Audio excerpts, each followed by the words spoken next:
Ageism on Adultism. This is my classmate Deborah and Helene. Ayana, you want to tell us a little bit about yourself, your age, a little background, where you go to school, stuff like that. I'm 17 years old. I would be a senior in high school, but I dropped out because I got pregnant as a teen, and I have a daughter that is 1, and I'm currently getting my GED and the rest of that, so yeah.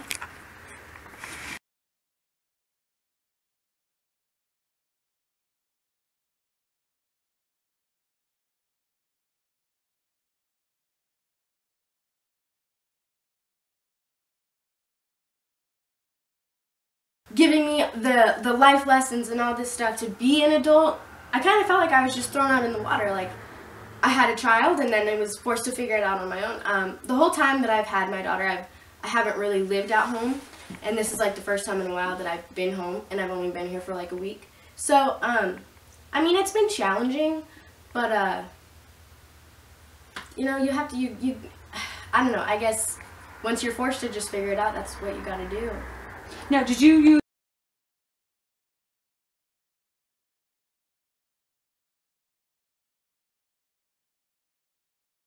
any, there's a lot of programs out there for teen moms.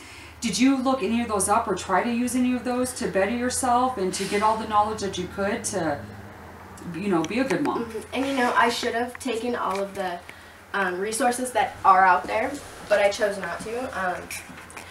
Well, I don't know, there's, like, I go to like this teen moms group, and it helps a lot. I get to like meet with like teen moms and all that stuff, and they have a daycare that we can take our kids to, and it helps to be around other people my age that have children. But I don't know, there's a lot of things that I should have probably took to my advantage with being a teen mom, because Ayana, do you feel like that you've been discriminated because you are a young mom and not knowing how to, maybe adults feeling that you don't know how to take care of your child, that you're not prepared for it? It frustrates me because people are always like, oh, your life is ruined, you have a kid now, and I don't see it as that way. Like, the things that I was doing before I had a child, I was reckless and I was dumb. And I have a certain respect now for like my mom, now that I have a child, and when people say that my life's over, my life has just begun.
What changes do you feel like that could be made for other young girls that are, having kids and stuff, as far as how the older generation looks at younger people?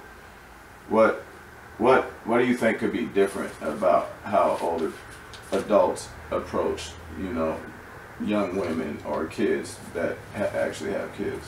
Well, and just because we're younger, like we still take care of our children the exact same way as anybody else would, and I just feel like they should have a certain respect for us.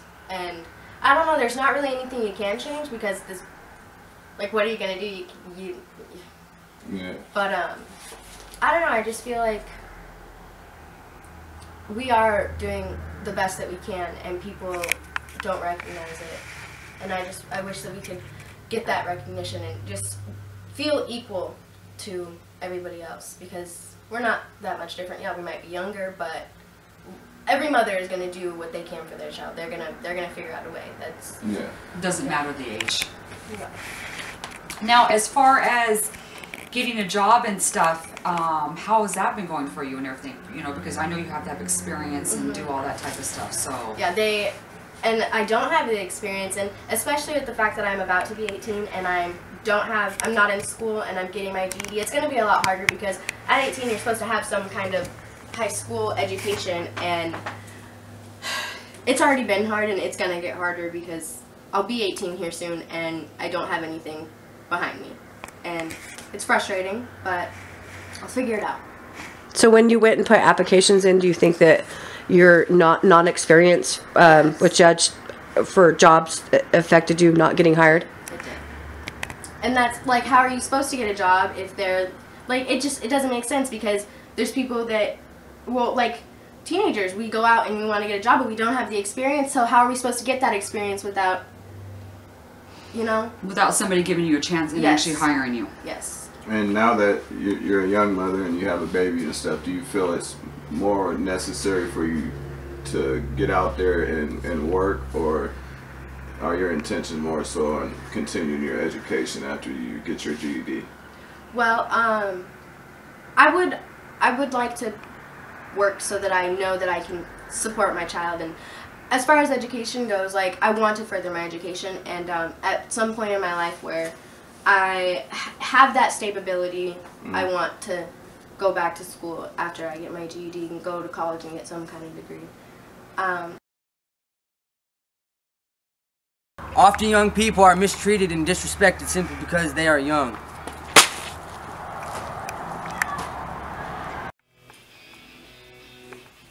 Did you see that Seahawks game? I know, they put a huge stomping on the 49ers. What do you know about the 49ers? You're too young to know anything about a great team. Your opinions not matter, and you need to get out.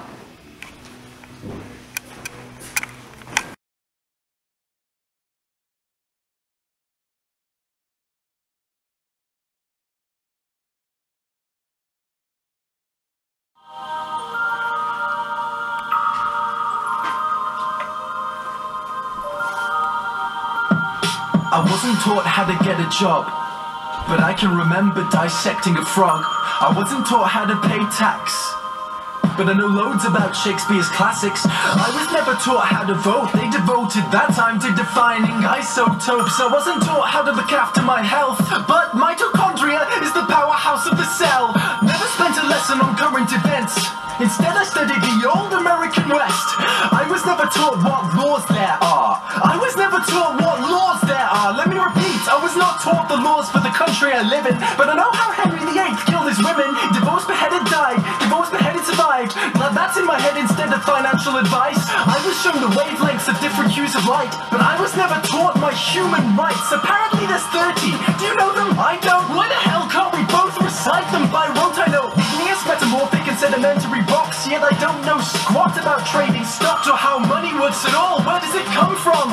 How does the thing that motivates the world function? Not taught to budget and disperse my earnings. I was too busy then rehearsing cursive. Didn't learn how much it costs to raise a kid and what an affidavit is, but I spent days on what the quadratic equation is. Negative b plus or minus the square root of b squared minus 4ac over 2a.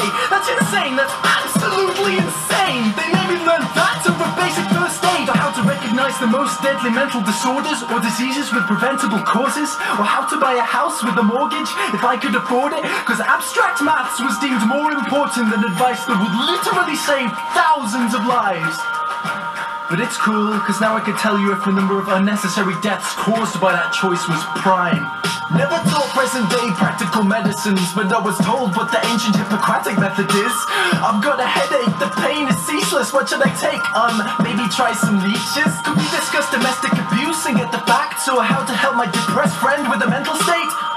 No, but learn mental maths, because you won't have a calculator with you every day. They say it's not the kids, the parents are the problem. Then if you taught the kids to parent, that's the problem solved then. All this advice about using a condom, but not for when you actually have a kid when you want one. I'm only fluent in this language, but serious, the rest of the world speaks too. Do you think I'm an idiot? You chose the solo over the political system, so like a typical citizen, now I don't know what I'm voting on. Which policies exist or how to make them change me. Oui, je parle un peu de français. So at 18 I was expected to elect a representative for a system I had never ever been presented with. But I won't take it. I'll tell everyone my childhood was wasted. I'll share it everywhere how I was educated, and insist these pointless things don't stay in school.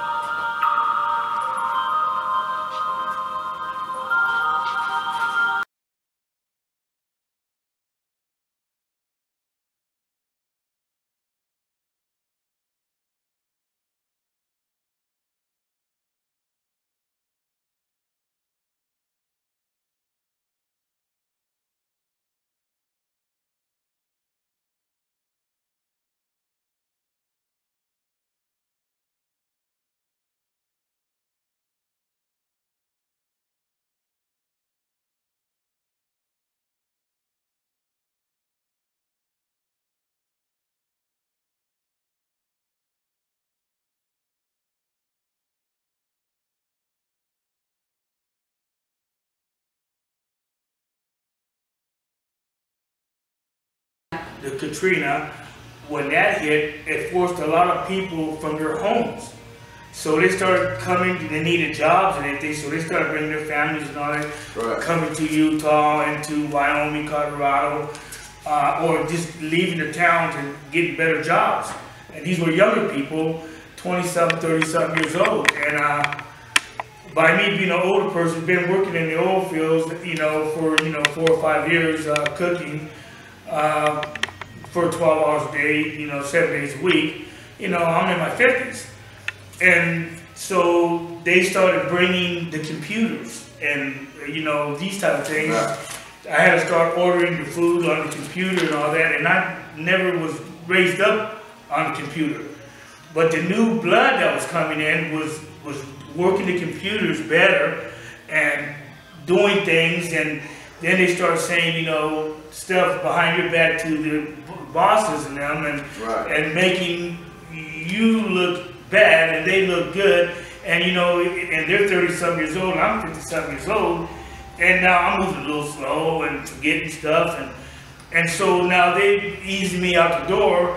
Now I'm saying, is it because of my age, or I seen him forget some stuff too, I seen him not order the right thing, and I didn't always done this, and that's now. So you felt like you were being discriminated against because you were older. Right,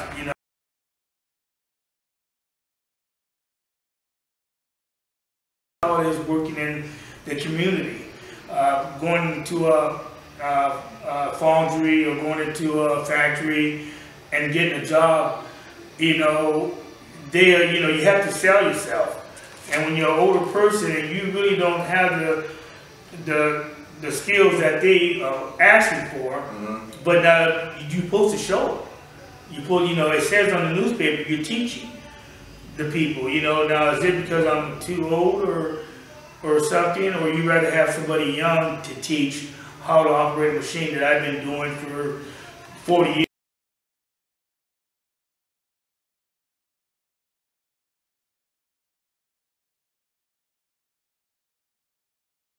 So are you saying that the advertisement says that it will teach you how to do the job? Well, you got a lot of things, jobs, just fill out the application, just come on in. But once they find out your age and stuff like that, you know, then it's a different story. You know, it's, you know, like, you know, the position's already filled, or they still got to go through applications. It's where they put you off. Do you think they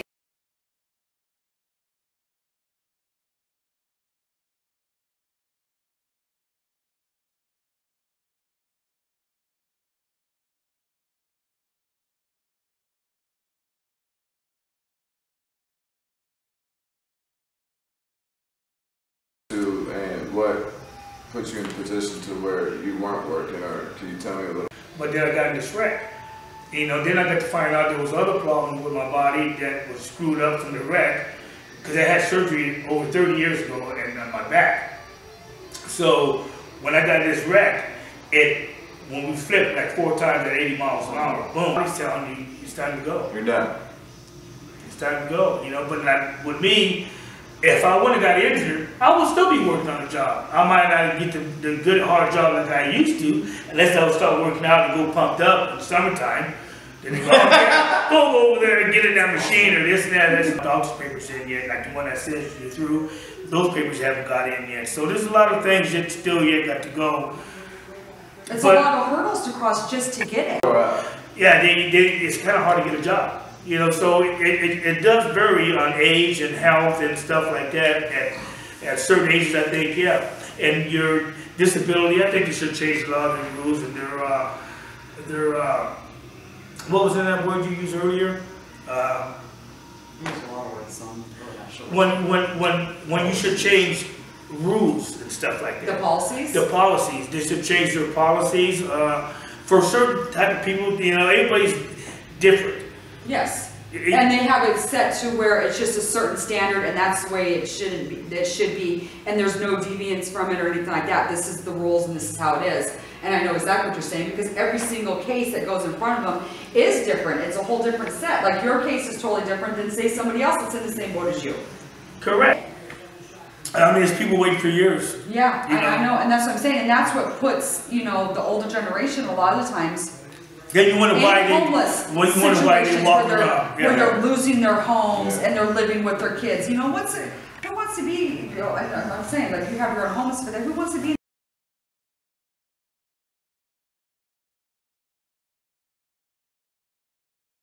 that type of situation where you're moving back with your kids when you've been independent all your life?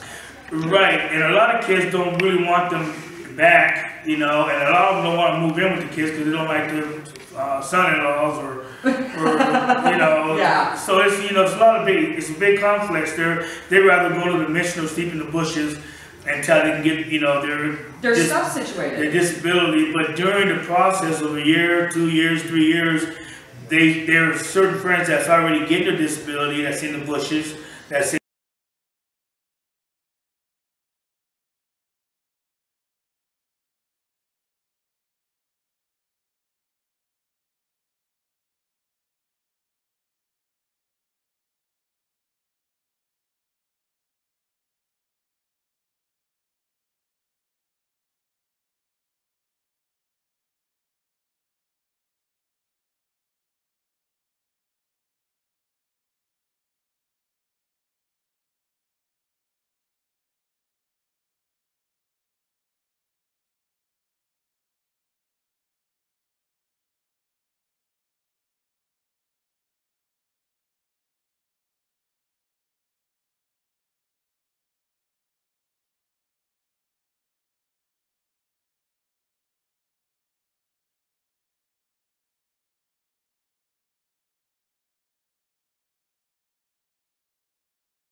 Ready. Honey, those crow's feet, I think you need some wrinkle cream. Didn't you already buy some? Why would I need it? I'm only 22. I'm only 21. Yeah, but you're looking a little old lately. Yeah, those bags under my eyes. Staying young sucks. Where's the fountain of youth when we need it? Seriously.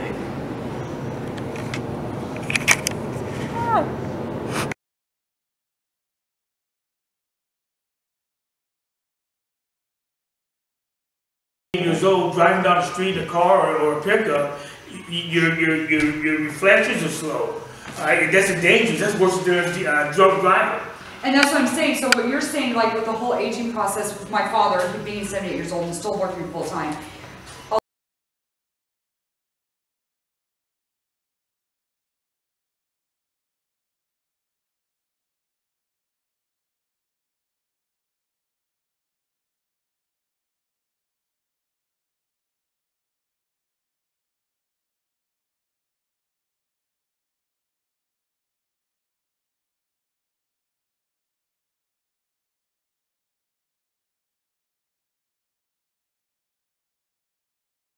Remember back in the 20s? Back if you want to go back into the, what is that? 18, 18, the 1800s. Yeah, 1898. Yeah. But I mean,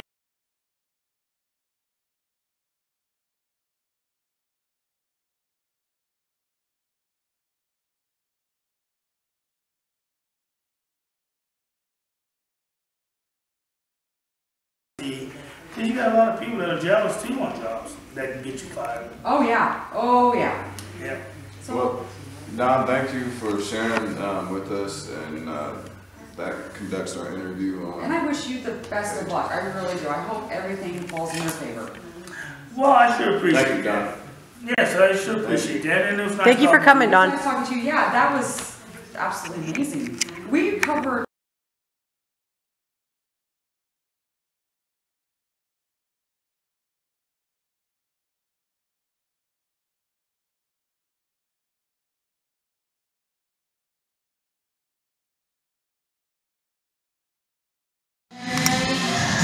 Oh my God, I love this song. Aren't you guys too old to be rocking out to this? You're never too old to rock out. Turn that shit up.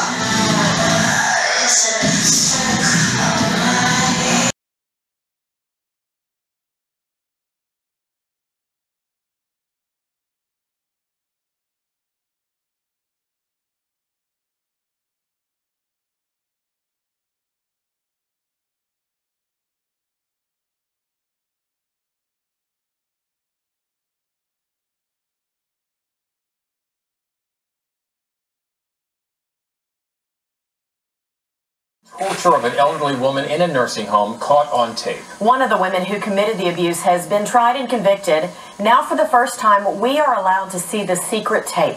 New tonight, News 9's Dana Hurtnicki watches it with the victim's family. Dana? The video is hard to watch for anyone, but especially for the victim's 3 daughters. But they say this is proof of why everyone should put a camera in the room if they have a loved one in a nursing home.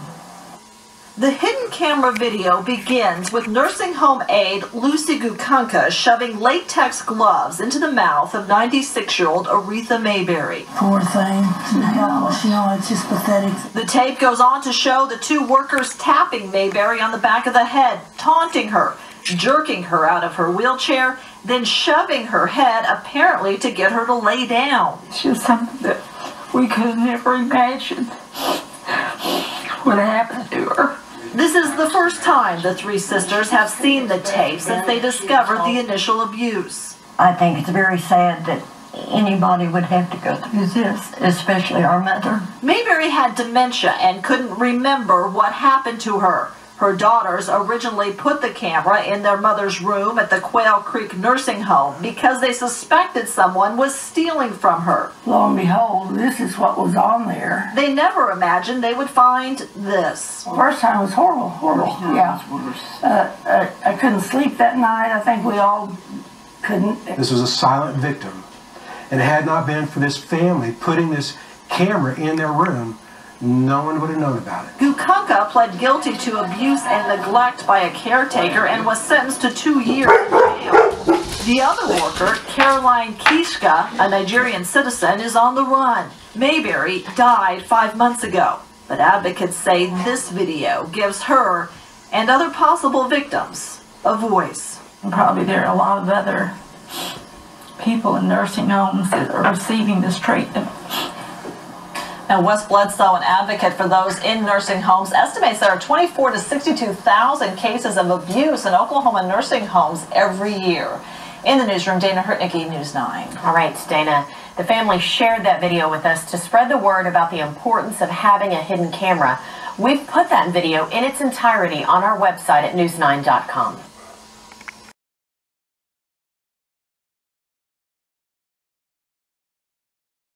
I am Stephanie, I am 21, and I'm a direct support professional. And I'm Ariana, I'm 22, and I'm also a direct support professional. And we are here to interview them regarding elder abuse. So, if you would like to tell us about some of the elderly abuse that you guys have seen in the workforce. Well, I have seen clients of mine be abandoned by staff. They have just left their house and left the client's house and left them there to fend for themselves. I've seen some of my clients get physically thrown onto beds because they were acting out. I've also seen other clients be thrown around because you have to pick them up and transport them into wheelchairs, and they've just been thrown into their wheelchairs due to frustration of other staff. Yes. I've also seen other staff members yell at a client that couldn't talk due to something that irritated the staff member, and they took it out on the client. Do you think that society in general thinks that this doesn't happen to our elderly and our disabled? Yes, society does not realize what actually happens behind the scenes. Families will come and visit and it's all sunshine and daisies, and when they leave it's a completely different household. And that is by the caretaker themselves? Yes. Okay.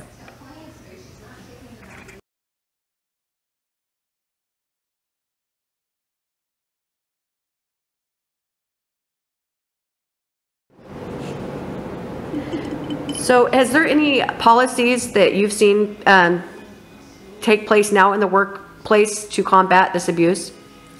We have, it's more of a training in which there is an in-service, more of a side company in which it's called CRU, Crisis Response Unit. You also have Adult Protective Services, just like you have Child Protective Services.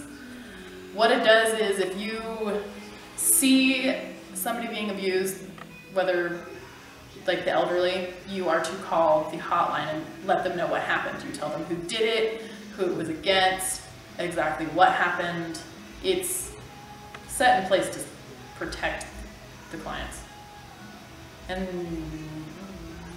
I don't know, we also write event reports for inside the company for if we do witness that. We also have to write an event report to let the company know what happened, and then also call CRU because it's what we do is we have to report any harm done at all. It's more of a protection of the clients and ourselves. So do you see this policy helping out, or do you see it being abused? It helps. It used to be abused in the beginning, and that's where a new in-service came in our company on false reporting. We have a lot of clients that have a tendency to lie. And the bad thing about that is you don't know when they're telling the truth and when they're lying. So the new in-service, which is an in-house training, was said that even if a client were to come to me and say that another client hit them, it doesn't matter if I've seen it or not, it has to be reported to CRU, just so it's been noted that this is something that's been happening. And now, even though that's happening, it still has to be investigated, correct? Yes. Yes, if it is a serious complaint, like, I mean, they get a lot of calls on client abuse, but if they get a call on staff on client, that's a big thing. They end up coming into the company, they investigate the company, and then they investigate the staff on who did the abuse. And the other staff who was on hand to get two sides to the story. Yes, and the staff who did the abuse gets put on pending investigation, which means they are not allowed to work until the investigation has been cleared up. And if they are found guilty, thank you, found guilty of it, then they are fired and lose their any privileges of working in any type of medical field at all. So as soon as they're found guilty, that's instantly taken away from them then? Yes. Like Instantly. you cannot work in the medical field at all, like you're out? Yep. No, it stays on your permanent record, and it goes to you negatively. If they tried to go and apply at a hospital with a CNA, they technically would have to give proof that they were allowed to get their CNA, because having an NAR is one step in getting your CNA, and if you get that revoked, you get all rights revoked. So they can't go on to even nursing or anything? Nope, because nursing and that involves dealing with medications and stuff in which you need your NAR for, and then you would need your CNA for. And NAR stands for? Nursing Assistant Registered.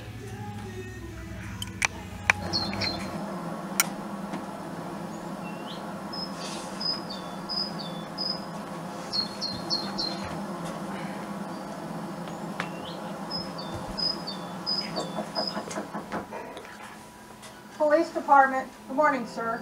Someone's called concerned about you. You mind if I come in and talk to you? I'm so sick of you. I'm completely had it. Sir, are you home by yourself right now? Do you mind if I come in? Do I get through to you at all? I don't even know what use I have for you. Why can't you just take care of yourself? I'm all you have. Sir, can I come in and talk to you?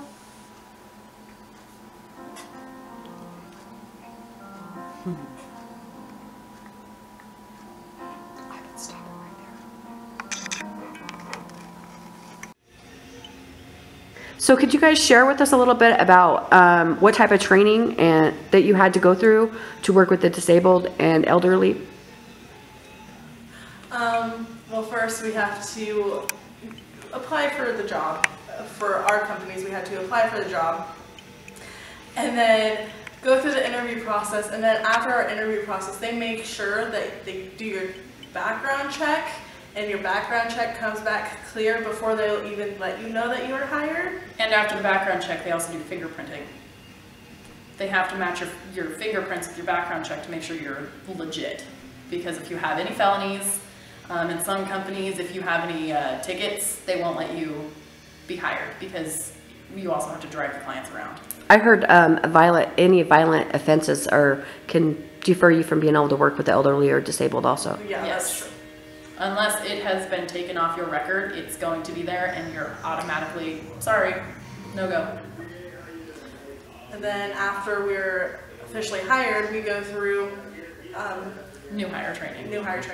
Some companies it's a week long, some a couple days.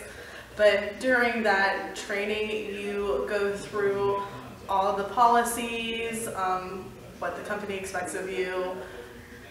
You go through, you have to sign a paper saying that you understand that you have to report abuse, that you have to report pretty much anything that you see. You also have to go through training in the house, and you can't be alone for a probation period. It's a 3-day probation period of not being able to be alone with them. And then after that, it's a 6-month probation period to make sure that you are fit for the job. Yes. And a lot of people don't even make it past the first 3 days because they get into the field and then they realize this isn't what I thought it was. It's definitely not something for a lot of people. And so now after you guys go through the training, when you guys initially get hired, does the training continue the whole time you're working there? Continues. Okay. Yes, training always continues. We actually go through trainings yearly to make sure that we're updated on every policy, that we make sure that we know exactly what's going on, and to refresh our memories. We also go through trainings every 2 years. There's also trainings that come out once a month sometimes. Yeah.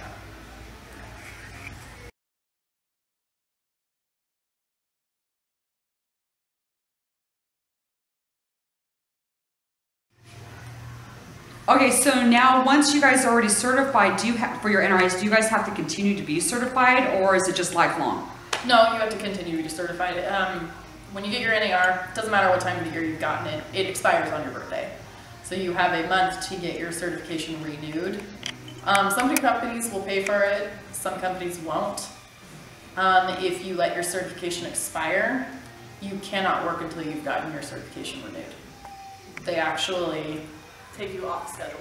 Yes, because then you're not fit to work with them because you don't have the proper certifications anymore.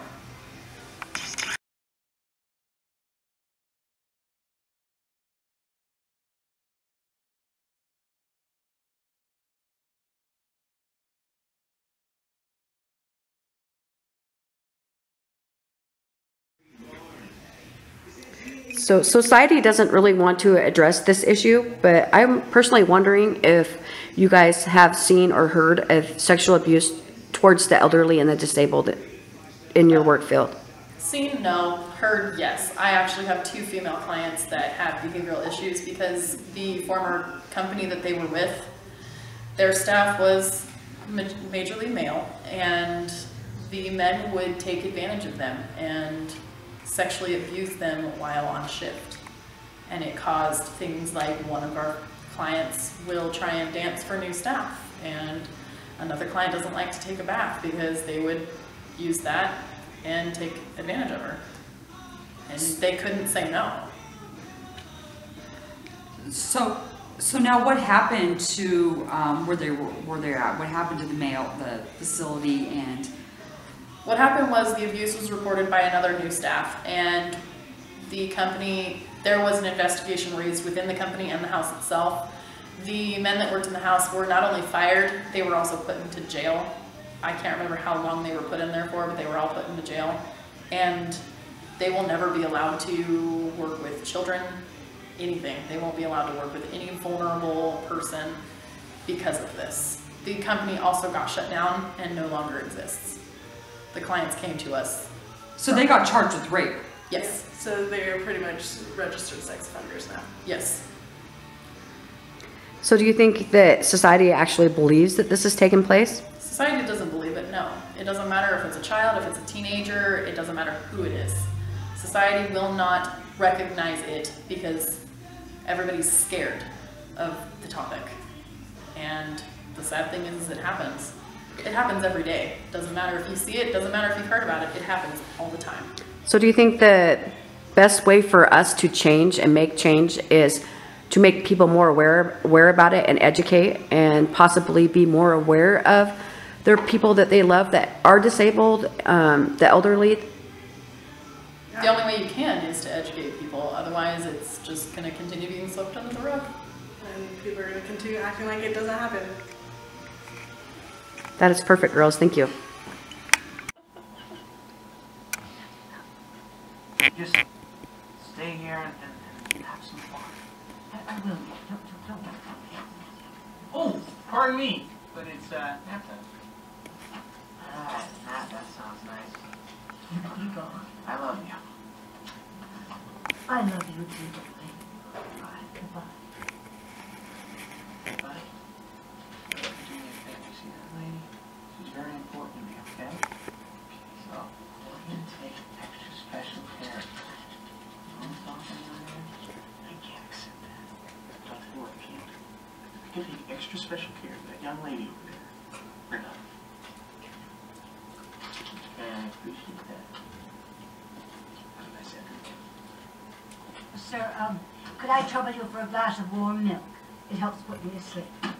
You could trouble me for a warm glass of shut the hell up. Now you will go to sleep, or I will put you to sleep. Check out the name tag. You're in my room now. You have to be back for a second, I can tell you. The price is $200 per quilt. Yeah, well, this is handmade quality shit we're talking here. Yes, well, when do you need them by? All right. Good doing business with you. Okay, listen up, everybody. Turn up your volumes. Announcement. I got good news. We're extending arts and crafts time by 4 hours today. My fingers hurt. What's that? My fingers hurt. Now your back's gonna hurt, because you just told landscaping to do it. Anybody else's fingers hurt? I didn't think so. I'm so glad to see you. I'm glad to see you too, Grandma. I've been thinking about you all the time. Looks like everybody's having fun here, huh? professional golfers tour. That's lovely, dude. Yeah, it is lovely. You know what else is lovely? If I can figure out a way to beat those other guys, we're gonna get the house back. Oh, thank God. I can't stand to live in this place another minute. What are you talking about? I thought you like it here. That orderly guy seems very nice. Don't you like him? Oh, I do. I do.